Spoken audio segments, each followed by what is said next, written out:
Welcome back, everybody. So today we're going to be talking about continuous time quantum walks. Let me share my screen and we can jump right in. So continuous time quantum walks actually are an analog of what we've been talking about with the Szegedy walks, except instead of having a discrete evolution, the evolution is actually governed by a underlying differential equation that describes the probability that the walker ends up moving. So the most natural analog for this is the continuous time classical walk.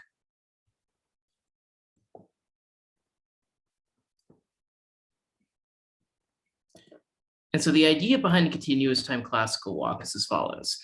Let's assume that what we have is we've got a graph set up with a bunch of individual nodes.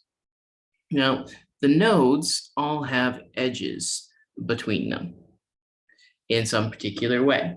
And what we're going to assume is we're going to assume that we have a walker that begins at a particular site. But instead of the walker, modeling the walker directly as a discrete object, instead, we're going to envision this as a probability that the walker is at site A, given that we have some evolution time t. And this probability distribution of the walker is governed by an underlying differential equation now, rather than a finite recurrence relation. And the differential equation that ends up governing all of this is that the derivative of the probability that this is at a given t, and this is actually for any a, is equal to the sum over b, KAB of PB given t, okay? And where KAB is equal to the following. We're going to set this to be equal to gamma if A comma B is in the edge set of the graph, minus gamma times the edge degree of A if A is equal to B and 0 otherwise. So what's happening here? Well, if we take a look at this graph, right, imagine just for a moment that we're considering a walker at site A. Now, this will be true for any of the sites, but at site A, we have a rate of probability that will end up streaking out to go to these other sites. And the rate of probability flow going outwards is going to be gamma times the current probability here, just from the differential equation. But the probability has to be conserved. If there's probability leaving the node, then we've got to actually subtract off the probability. So the idea then is that we also have to kill probability here equal to negative 2 gamma P of AT, in order to guarantee that the total probability has to add up to 1. And so this is why we have this middle term in here that has a negative probability flow, because the probability, if it's gaining on the adjacent sites, it's got to be lost somewhere else. And so that's the basic idea behind it. And so we could go through and, we could talk about this in greater detail, but this is just an analog of what we could do with a continuous time walk. And our main question is, does there exist a natural quantum analog of these algorithms? Well, The one thing that is definitely clear is that actually it isn't necessarily going to be true that there will exist a appropriate distribution. The reason why is it can be shown that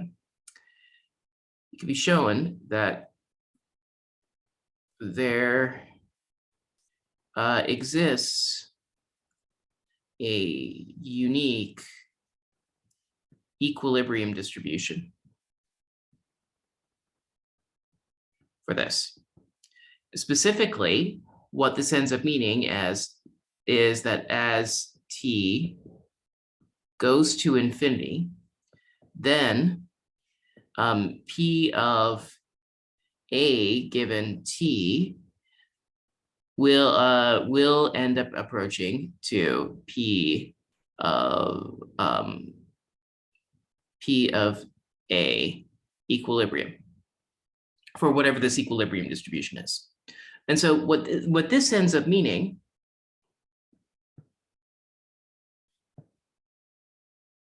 is that the equilibrium distribution is independent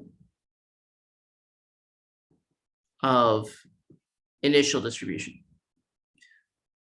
under some modest assumptions. And so, with the assumptions that we have to make here are that the graph is connected. Note that we do not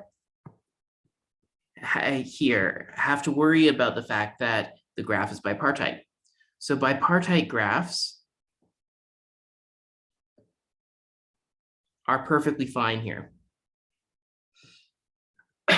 The reason why is because we don't have a discrete walk happening. So we with the bipartite graphs, recall the problem with a bipartite graph, a quantum walk on a bipartite graph, or a classical walk for that matter, is that if we had a walker at the individual edges, what will happen is the walker will kind of like slosh back and forth between the left and the right side of the graph, therefore removing kind of a natural or easy definition of what the equilibrium distribution is. So this, they're perfectly fine here, and we get a limiting distribution. But the problem is that quantum, at least unitary operations, which are at least the entirety of quantum operations as far as we're concerned in this class, operations are reversible. And so if we have had any process such that f of psi is equal to phi, and f of, say, some other psi is also equal to phi, then f is not unitary. Because all unitary matrices correspond to basis transformations. So they can never have you can never have a 2-to-1 mapping with a unitary transformation. So no unitary quantum operation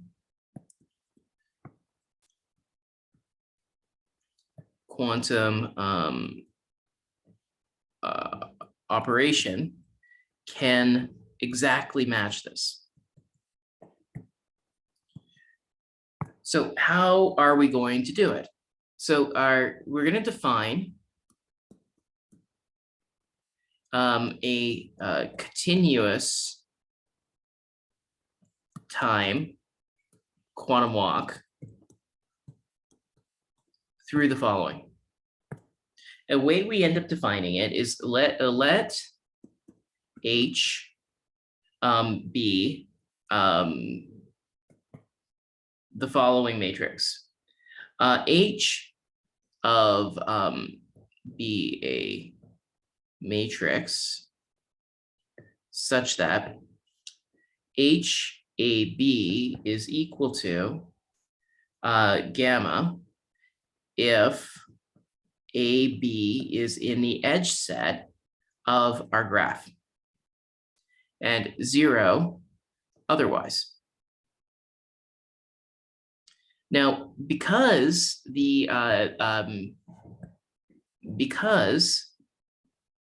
G is undirected,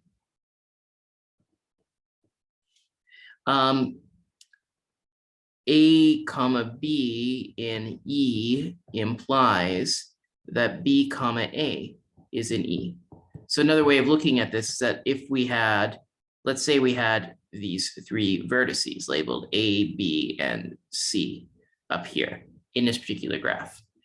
Because we've got an undirected graph, what I'm saying over here is that if we have an edge between B and A, then that's equivalent to saying we have an edge between A and B. So therefore, HAB is symmetric. Further, let's assume that gamma is greater than or equal to 0. Then, if gamma is greater than or equal to 0, then H is Hermitian. If H is Hermitian, then we can define an operator W equal to e to the minus IHT, and we call W the continuous time quantum walk. All right, that's basically it.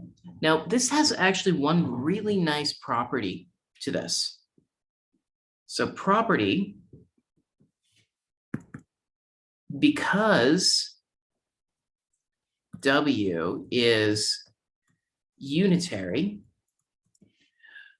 we have that W acting on psi equals some quantum state phi. And this implies that the probability distribution, or the sum over all A's, A given W psi, absolute value squared, has to be equal to 1. Because all quantum states, at least all pure quantum states, are unit vectors. And if you're not familiar with the pure versus mixed state language, all the states that we can write as a vector, like all the kind that we're interested in this class, are pure states. So that is that's the fundamental property that that we have, and this means that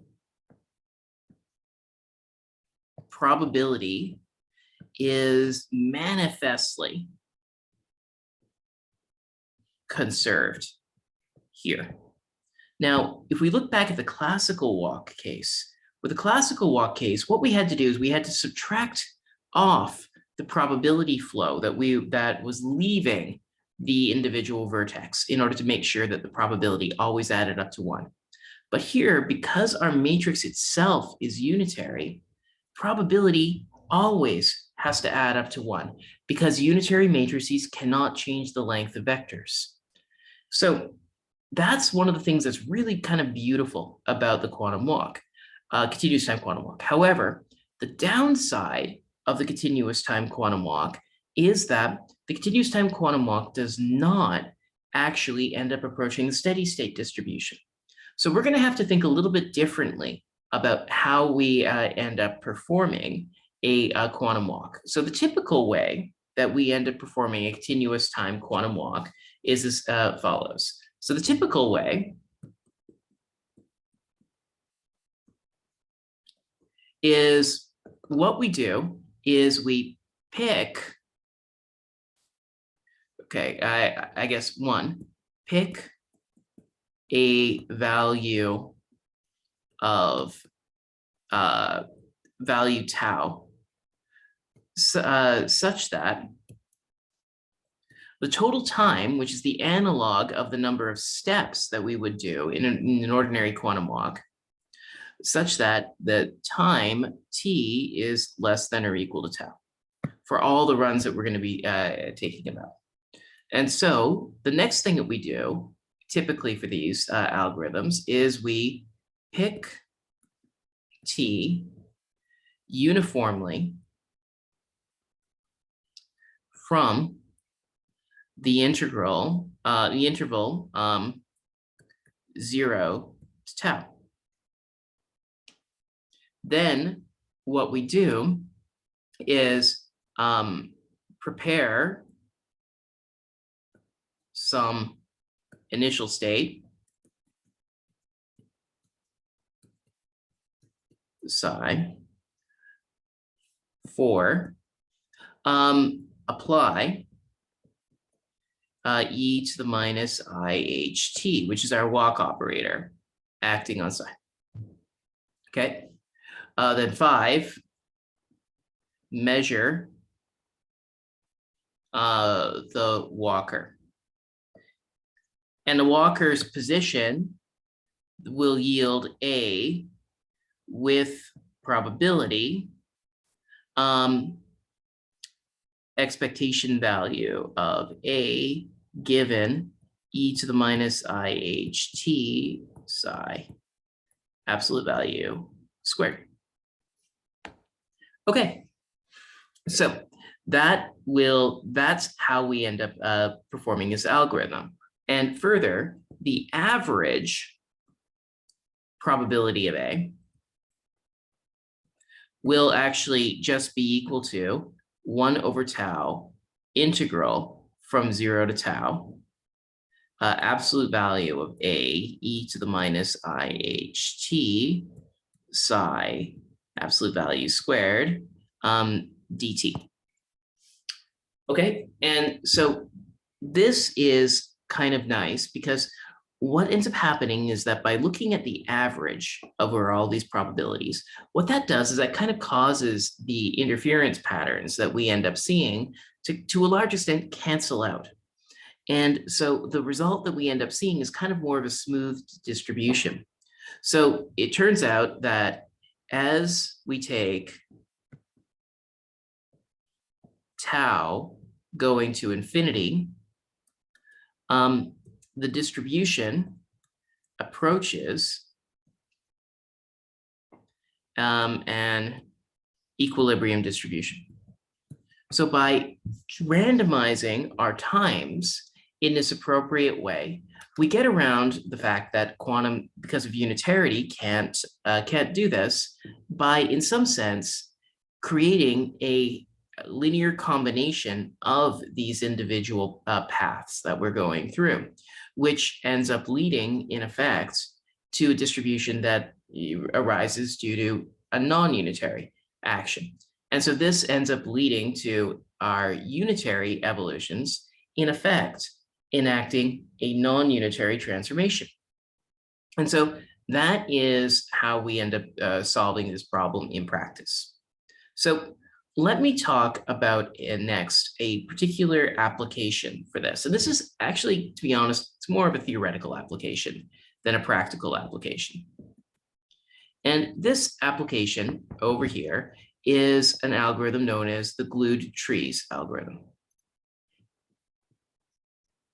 And the way the glued trees algorithm ends up working is as follows. What we have is we have an entrance node. And we'll assume that this entrance node in the graph is known. And the graph that we would like to be able to traverse, or in this problem, ends up taking the following form. We have the entrance node, and then it branches out into a binary tree past this point. Then what we have is we're going to have another binary tree over here. But in between the binary tree, we have a random cycle that's embedded in this tree. And so this random cycle, I feel like something's missing. Maybe I need to go back up here. Yeah, that's probably more right. So we have some random cycle. Of course, the cycle that I just happened to draw here is highly non-random, which is always a perennial problem of getting humans to pretend to be random. So we have this and then an exit node over here. And what we would like to, our task, find the vertex label of the of exit.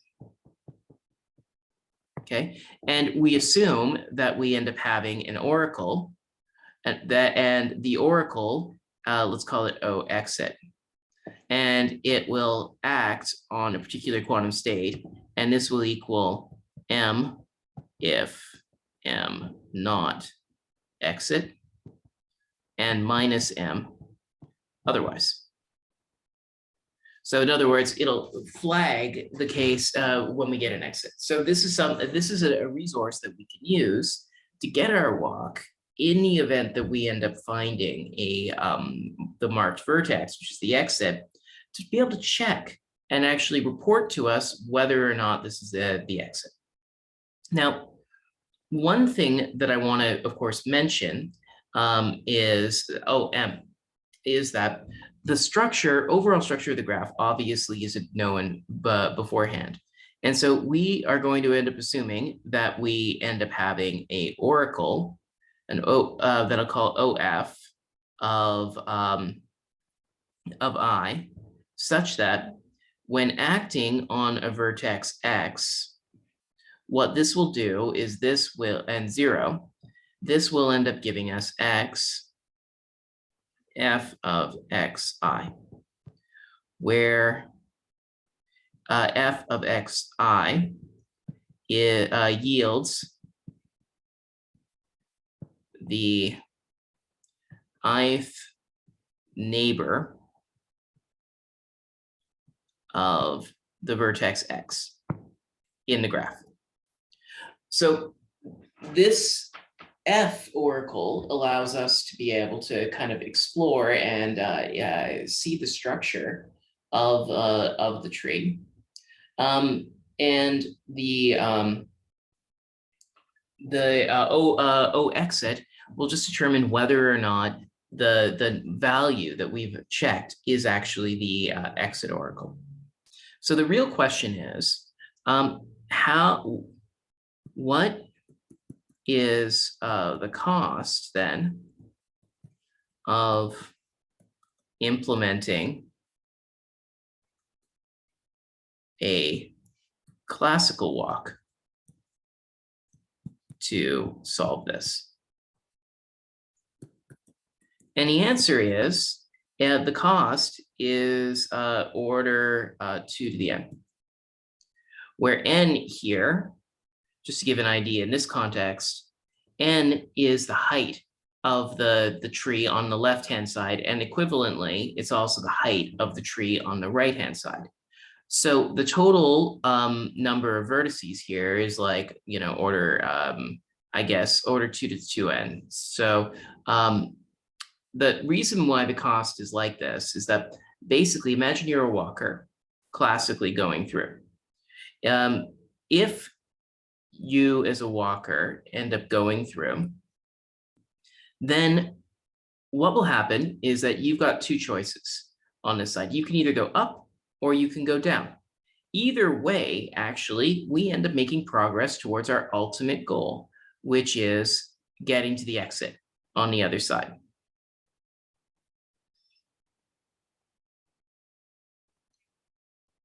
Okay. So either if we move here, color it red for the second one, then we've moved 1 step closer. Or alternatively, if we move here, we also get 1 step closer. The same thing is true once we take our third step. Either way, for a discrete time classical walk that we end up moving, we make progress. Okay, fantastic. So I guess I should mention that there's also a possibility that we could move back. However, the probability in this case of moving forward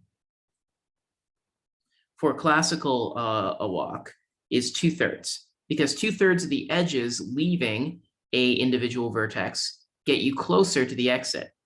However, the probability of moving back is equal to 1/3. And that can be avoided completely, even just by keeping track of memory and just making sure that the walker never actually directly ends up reversing their moves. Okay, so that's the idea. But once we cross to the other side of this random cycle, then on that side, something really kind of bogus starts happening. And the thing that ends up happening is once we're on that side over here, now there are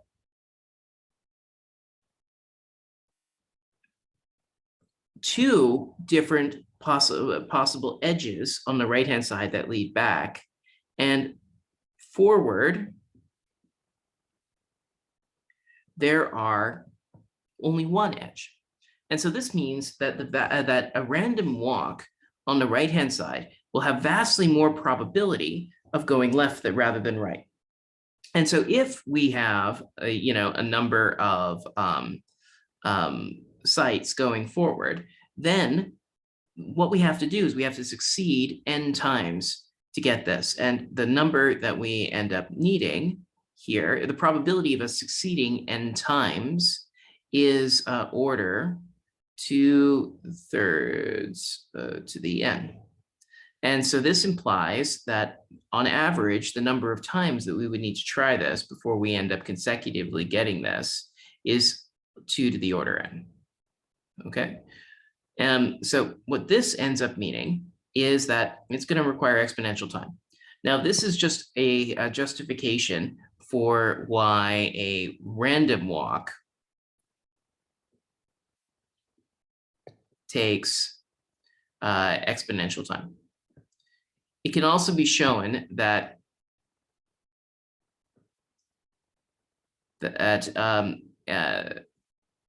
any classical algorithm must query the analog of fxi, an exponential number of times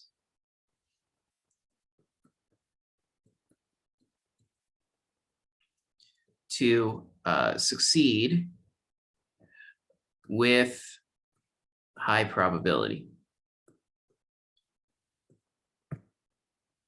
Okay, so that's kind of the setting over here. And in fact, actually, these models over here have even been proposed for analog models of black holes.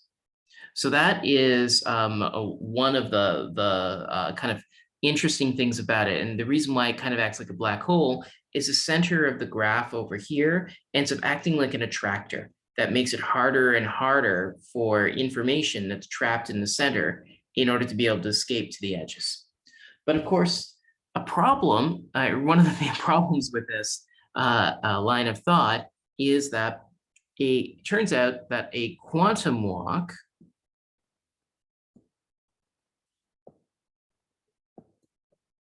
can escape or find the marked element, the marked exit, in a time that is polynomial in the in n, as in it will require an amount of time that ends up scaling with the depth of the tree, not with the number of vertices in the tree. So that is the that's the main claim that behind all of this. And so how can we end up seeing this? Well, I'll guide you through most of the steps. Some of the steps are actually kind of technical, so I'll give you some hints about how this is carried out, but it's not really necessary, I think, in order to be able to go through every last step of this derivation. But it's important to be familiar with the existence of these types of algorithms. So the basic idea is that what we what we have under these circumstances is we can't, what we want to be able to do is we want to be able to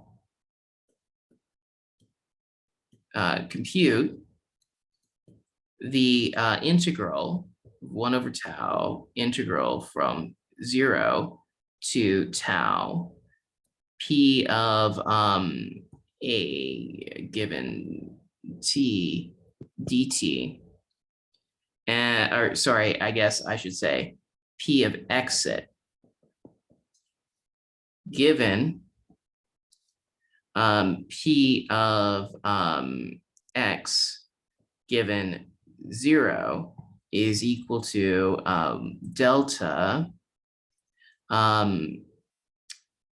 x comma entrance, meaning that the initial probability distribution or that we will have 100% support over the entrance.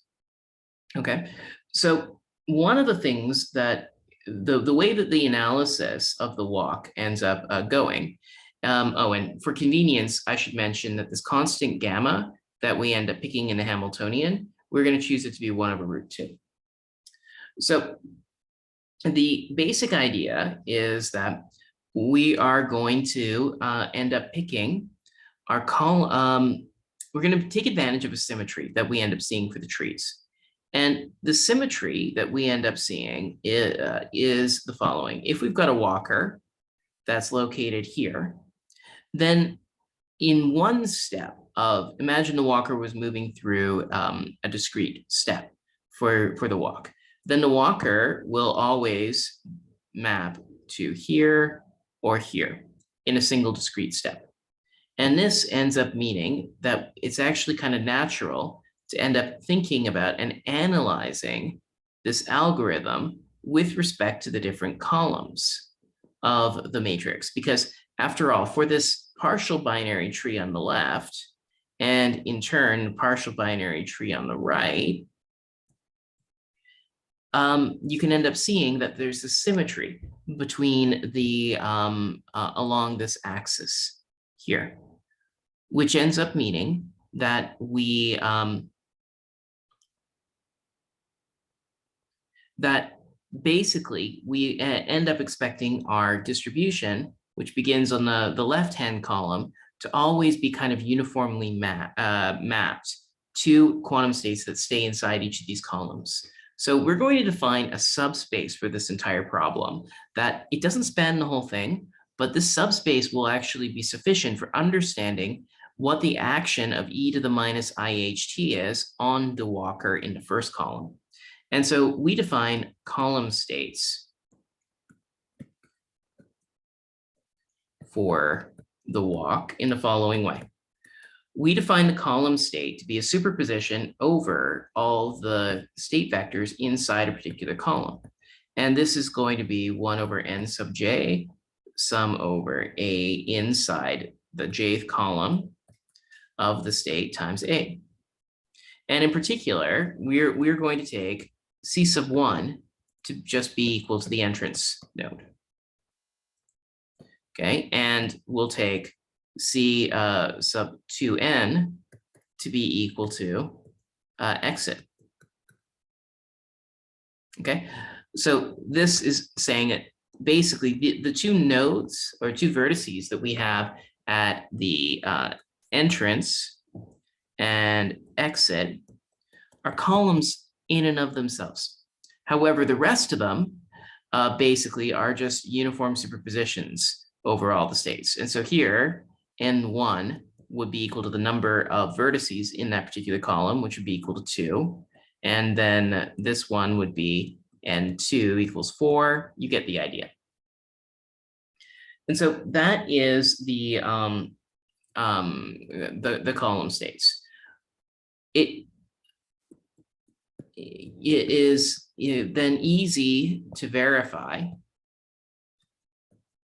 under these choices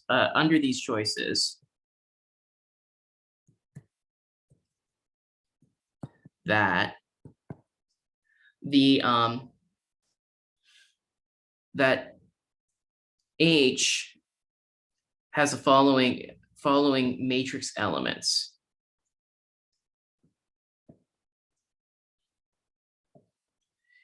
It can be written as the sum over A in column J and B in column K, or sorry, B in column J plus 1 of A H B. And so going through, what we actually can end up showing is that using the definition of H, we end up finding that this is actually equal to the following.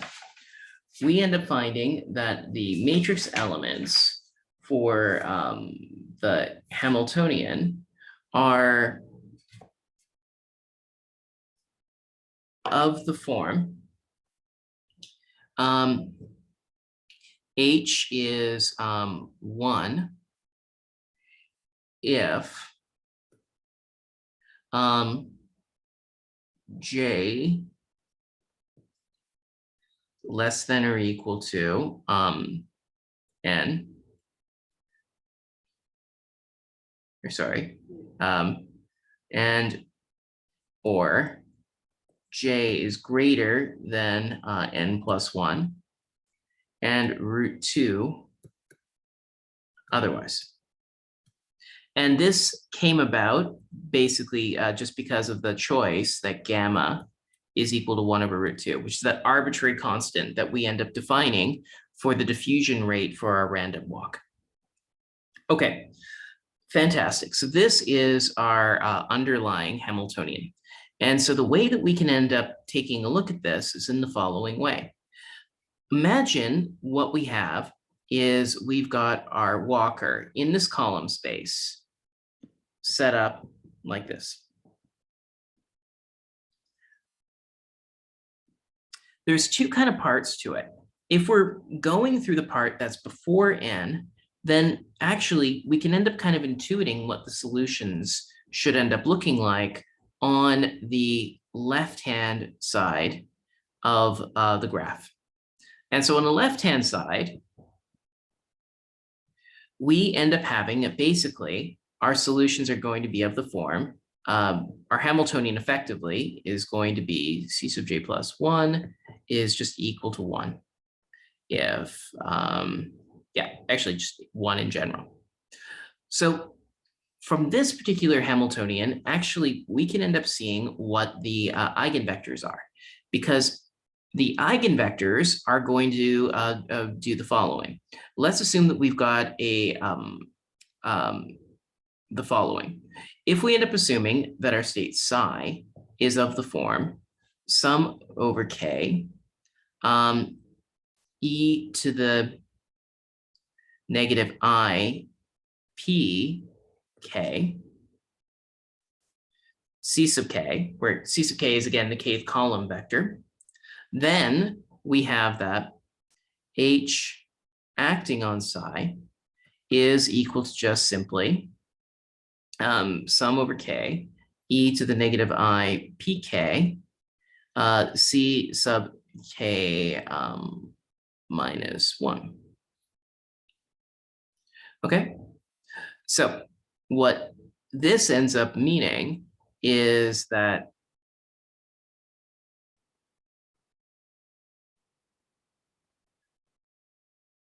okay. So then this would be right, because we've got our Hamiltonian.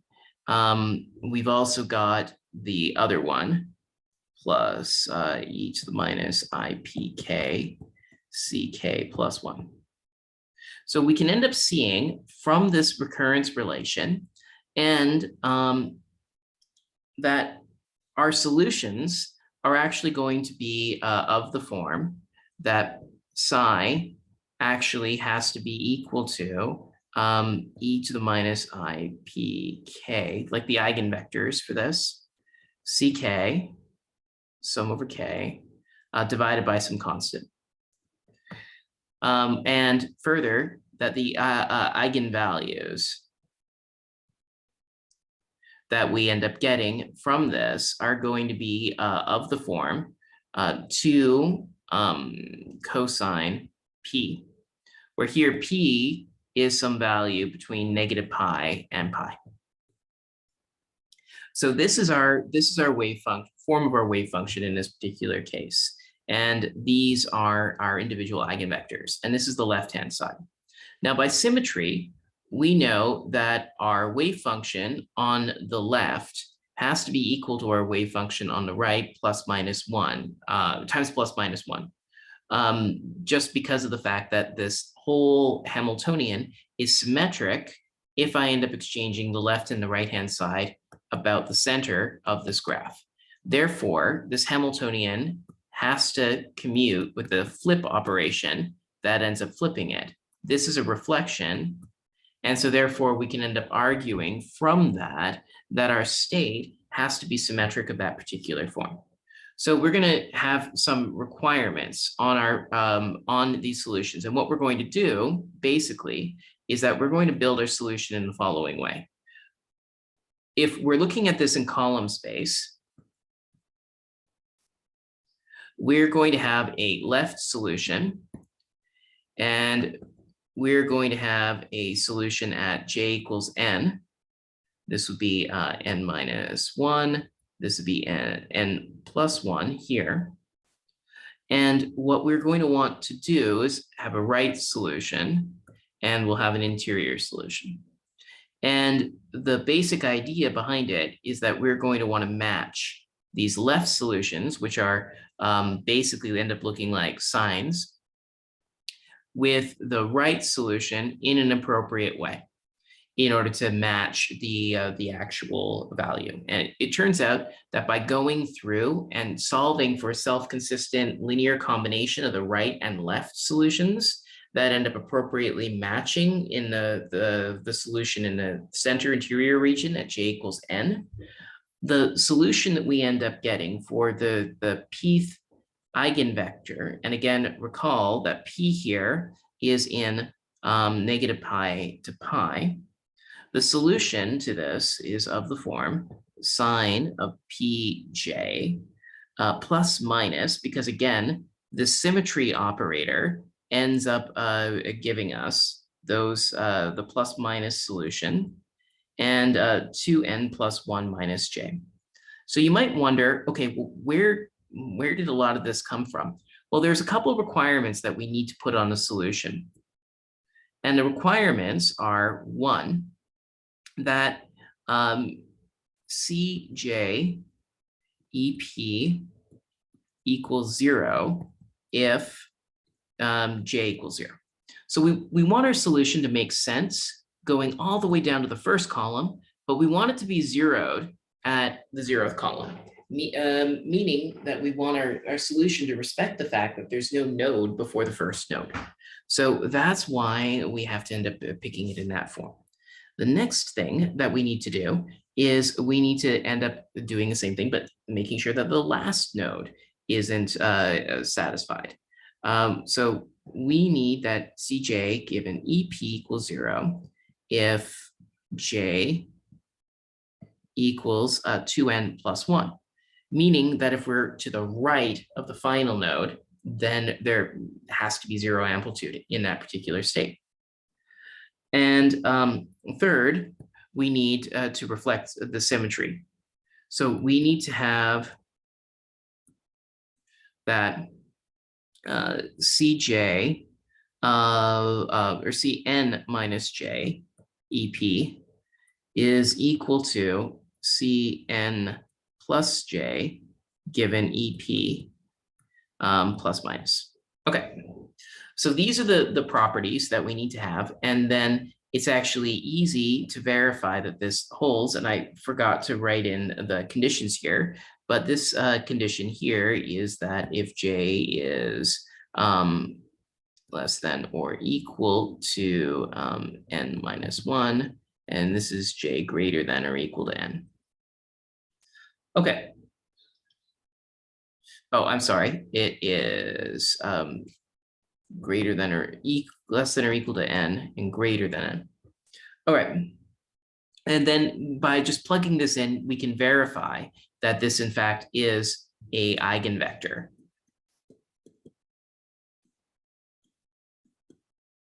Of H. Okay. The real question is, well, what can we say about the eigenvalues?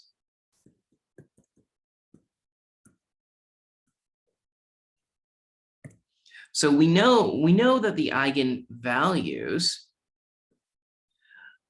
of the LHS solution are of the form like 2 cosine P. We build our solution out of linear combinations of these solutions.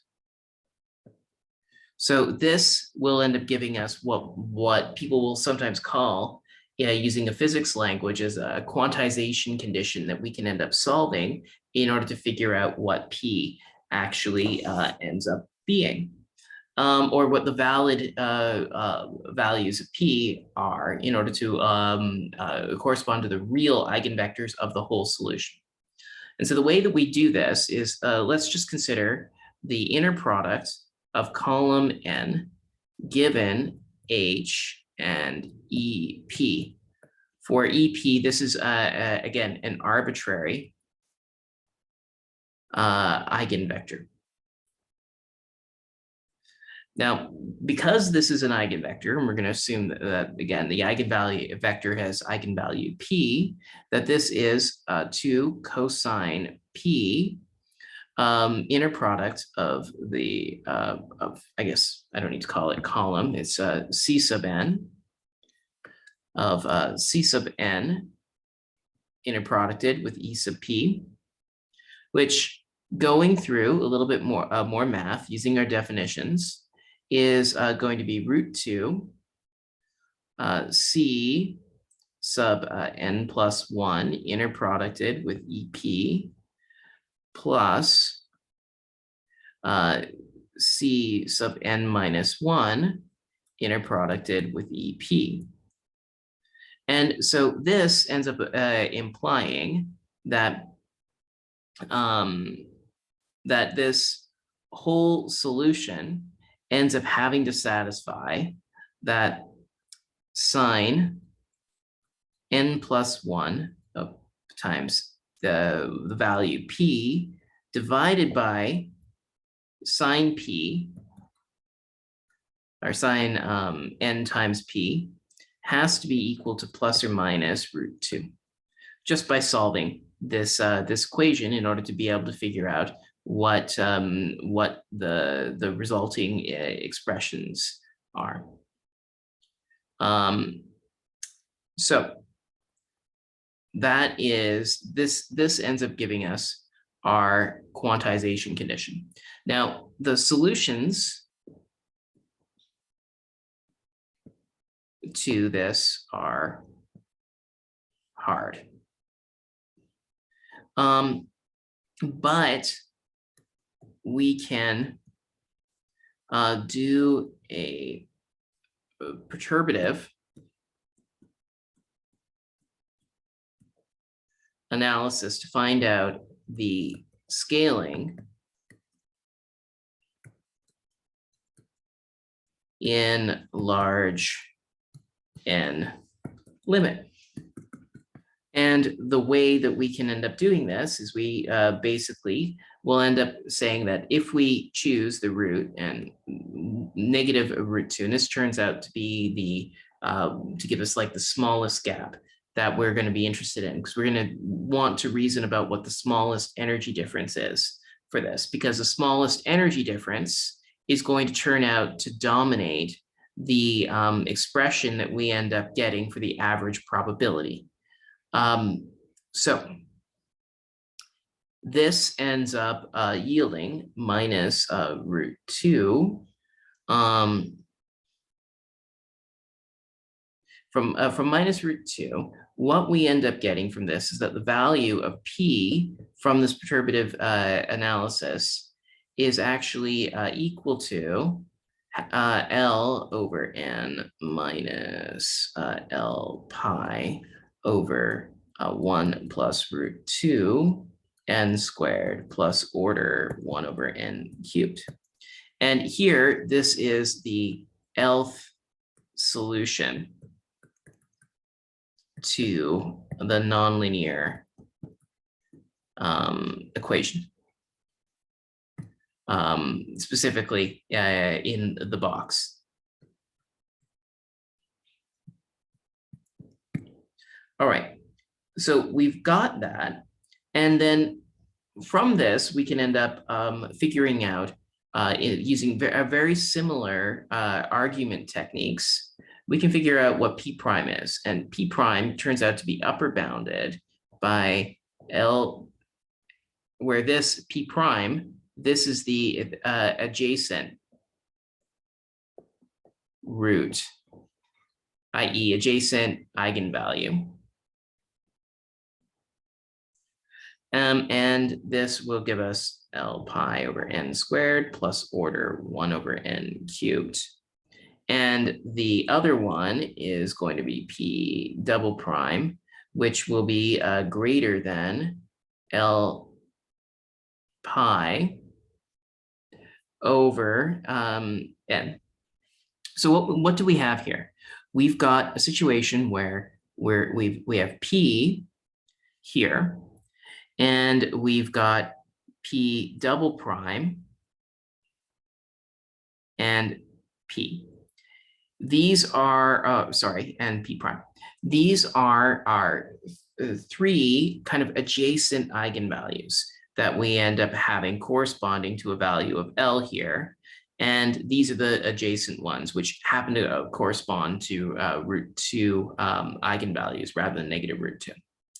So the key thing is that when we plug in all of these values and we end up subtracting them, then the smallest difference in the eigenvalues that we end up getting is that the smallest difference between these two ends up scaling like pi divided by 1 plus root 2 N squared plus order N to the minus 3.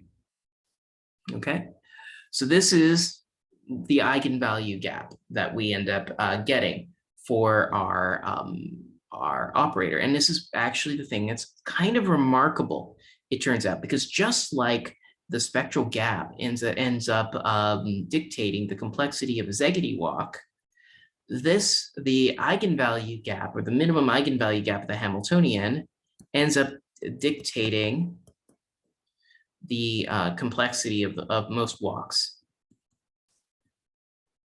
And so we're going to end up finding that this, because delta E is in order Pauli of N, this will lead to an efficient algorithm.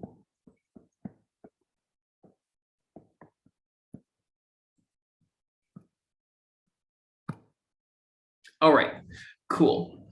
So now that we have this, we just need to put the finishing touches on the computation of the probability.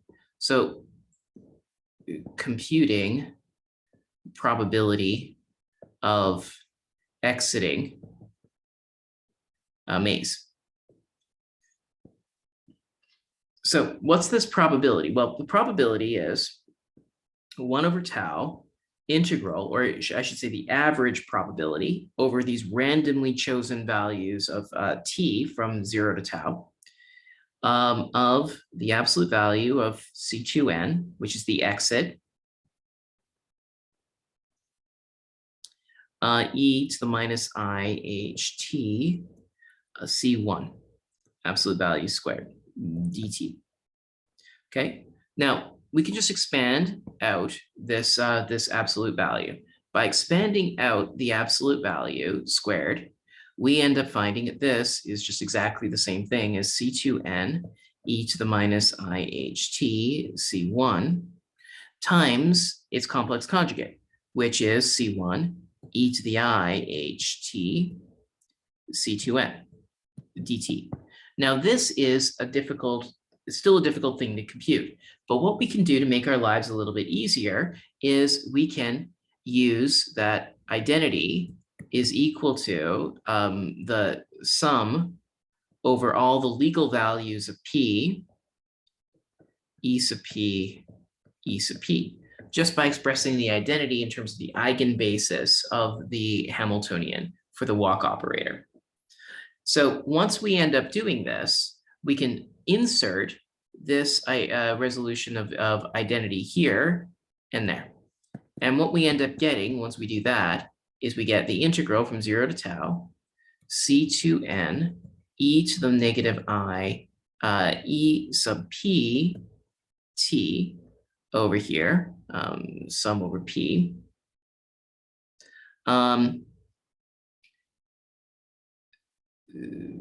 Sorry. E sub p C1 times C1 E sub p prime and p prime here, E sub p prime e to the I h or IE p prime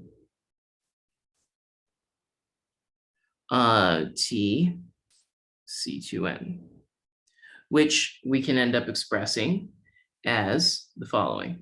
We can write this as the sum over, I'll drop the p index and just refer to it as a sum over E of the inner product between E and C1, absolute value squared, times the absolute value of the inner product between E and C2n, which is again the exit node squared, plus the sum over E not equal to E prime of 1 minus E to the negative I E minus E prime tau over I E minus E prime tau.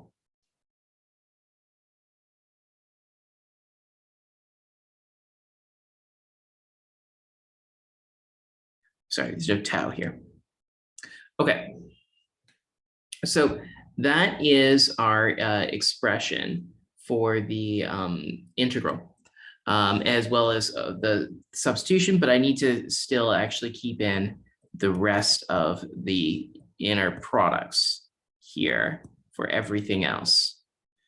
And that is going to be all multiplied by C1 given E prime, and then finally E prime given C2n.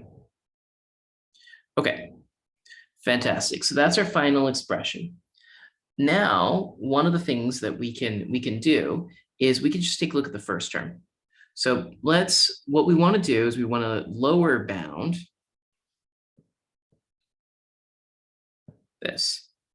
So what we're going to do is we're going to use the step 1. In order to lower bound all of this, we're going to use the fact that A plus B absolute value over here is less than or equal to the absolute value of A minus the absolute value of B. Absolute value. So using the reverse triangle inequality, we can go through and lower bound this first term, and then we'll upper bound the negative of the second term in order to be able to deal with this. So how are we going to lower bound this? Well, the way that we're going to lower bound this is to use Koshy Schwartz.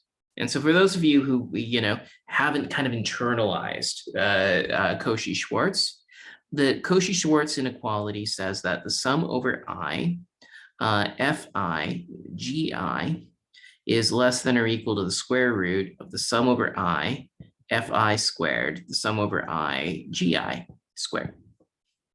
Okay, so that is our expression for the Cauchy-Schwartz inequality. And now that we have this, this expression, our next step is to ask, well, how can we use this in order to be able to create a lower bound, right? Because normally doesn't Cauchy-Schwartz go forward? Well, a way that we can end up doing this is if we let fi equals 1 and gi equals the absolute value of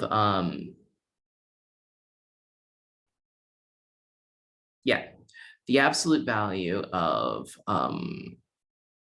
E given C 2n squared, then what we end up getting is we end up getting the following. Well, I guess first, I forgot to mention that we can use the fact that E, our symmetry, that E given C1 squared is equal to E given C2n, or the inner product of E and C2n squared. And so from that, we end up having our first term is actually of the form sum over E, absolute value of E inner producted with C1 squared, absolute value of E inner producted with C2, absolute value squared. This is equal to the sum over E, absolute value of E, inner producted with C1, absolute value to the fourth. Now, using this substitution with GI equals 1 and the rest, we then can end up lower bounding this by saying that the first term is less than or equal to 1 over 2n. Now, the second term that we end up getting, which is this rod over here, we can upper bound this by 2. So the second term is upper bounded by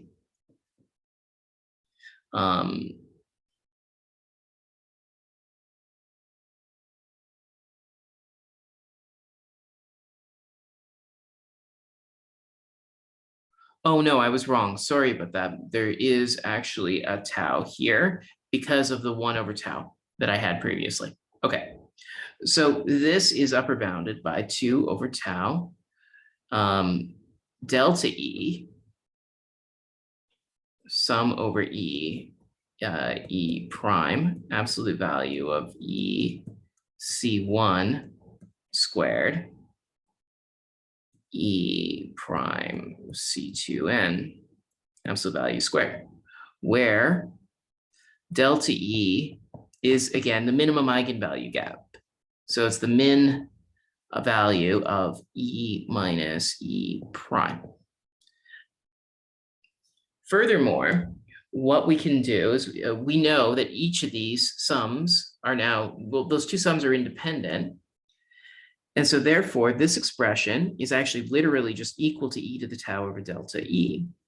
So substituting in our expression that we ended up finding for the minimum eigenvalue gap, delta E up here, we end up finding that this ends up satisfying that our probability then is greater than or equal to 1 over 2n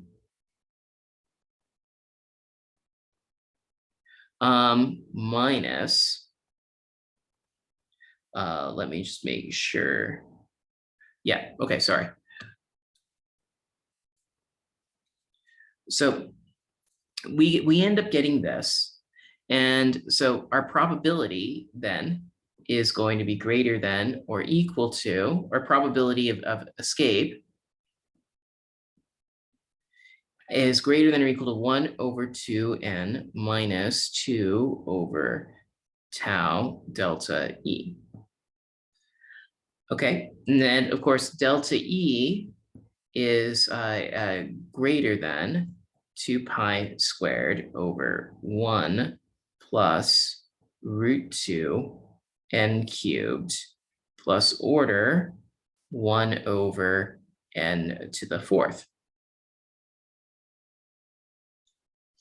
Okay, and so therefore we end up getting that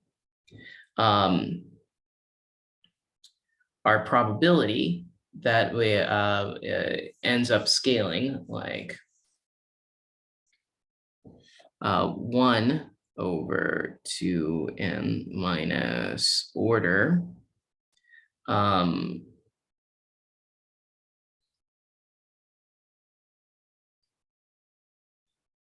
2/tau delta E.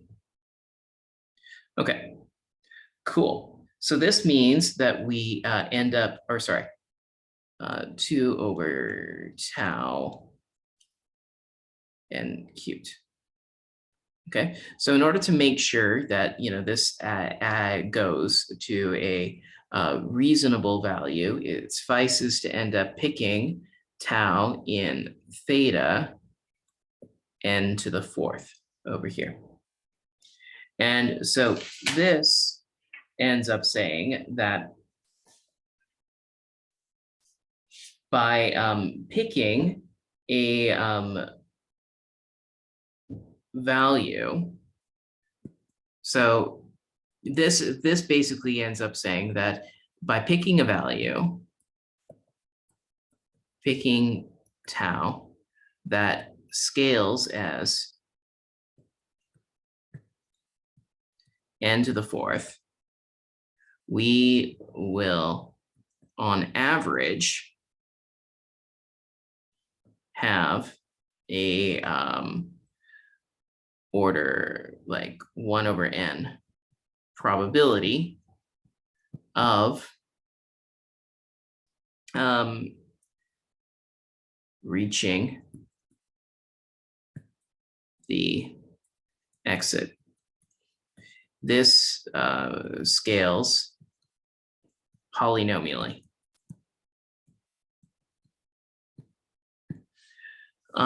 So it opens up the possibility of an exponential speedup. I say opens up the possibility because there's one last point that we need to consider. The final point that we need to consider is how do we implement the unitary e to the minus IHT? Well, the answer is simple. We use Hamiltonian simulation methods. So if you recall, using linear combinations of unitaries,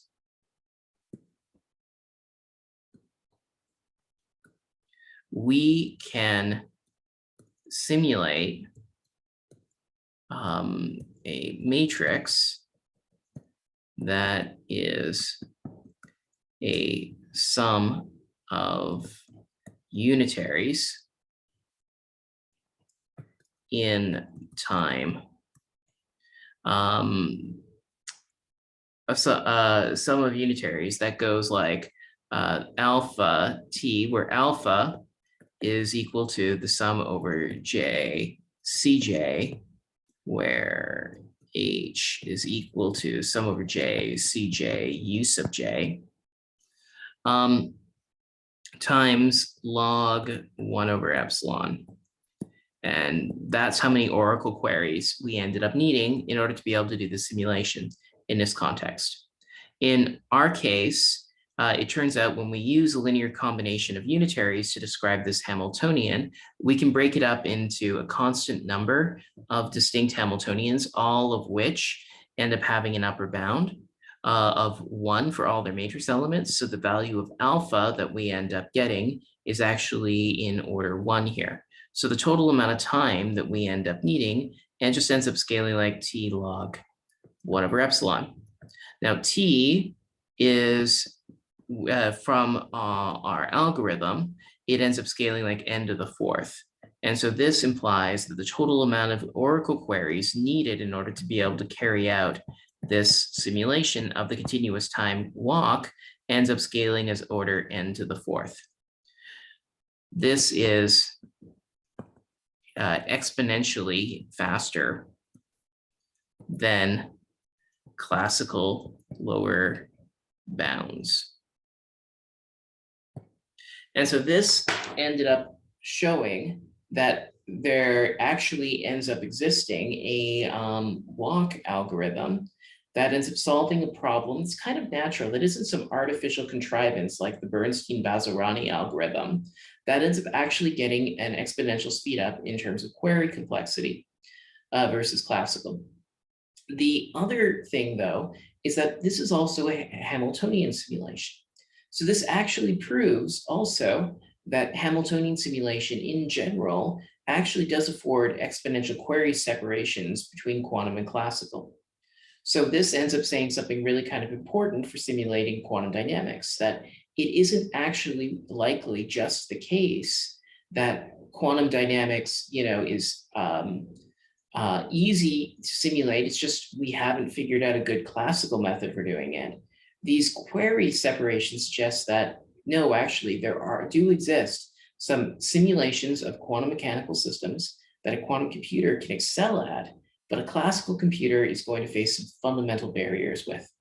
And that is basically the key point behind all of this. So this was a kind of a little bit of a long lecture. I just wanted to kind of go over and talk about the highlights of it. The key thing to note about all of this is that the continuous time quantum walks and are basically just Hamiltonian evolutions, where the Hamiltonian is chosen in such a way so that it's got a constant matrix element for any element that is in the edge set of the graph. Then what we do to do these algorithms is that we end up picking a time that's uniformly chosen at random between 0 and some maximum time, and then we average our probabilities over those particular results. In order to then figure out how long our algorithm is going to take, we need to figure out how long it's going to end up taking for this probability to kind of saturate out at its sort of steady state value. And we can figure that out by doing eigenvalue estimations in order to figure out how long it's going to take for this exponential to decay effectively when we average it out. And so this is kind of a sketch of some of the asymptotic analysis that goes into it. But if you're looking for more details about all of this, I recommend taking a look at the Childs and company paper on exponential speedups by walks, which came out in the early 2000s. So this is these are kind of like the main results for quantum walks and how you should really kind of think about applying them in practice. So thanks a lot. I hope you enjoyed, and see you all next time.